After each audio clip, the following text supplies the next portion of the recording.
మన చుట్టూ toxic people ఉంటే, మనల్ని వ్యతిరేకించే మనుషులుంటే మనం ఎలా ఉండాలి? మనన్నే టార్గెట్ చేసేటటువంటి మనుషులు ఉన్నప్పుడు మనం ఏం చేయాలి? నేను ఒక 5 సూత్రాలు చెప్తాను, జాగ్రత్తగా వినండి. మొదటి సూత్రం, ఎప్పుడు కూడా మీరు ఎక్స్ప్లెనేషన్ ఇచ్చుకోకండి.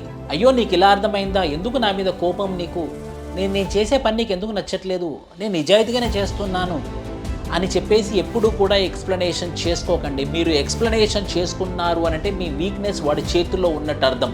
ఏమి మాట్లాడకుండా, ఏమి ఎక్స్ప్లెయిన్ చేయకుండా మీరు మీ పవర్ని చూపెట్టండి.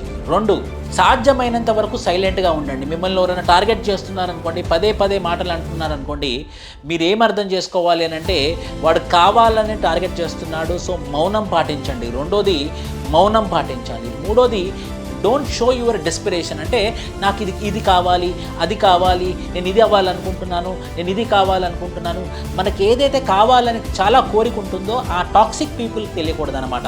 ఎప్పుడైతే ఆ కోరిక టాక్సిక్ పీపుల్ తెలిసిందో దాన్ని వీక్నెస్ లాగా వాడతారు. సో మీరు ఎప్పుడు కూడా మీ కోరికలని, మీ బలమైనటువంటి ఆకాంక్షని వాళ్ళకి తెలియకుండా జాగ్రత్త పడాలి. దాన్నే వీక్నెస్ లాగా తీసుకుంటారన్నమాట. 4, అవాయిడ్ చేయండి.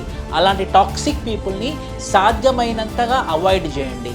అసలు వాళ్ళకి యాక్సెసిబుల్గా ఉండొద్దు, అవైలబుల్గా ఉండొద్దు.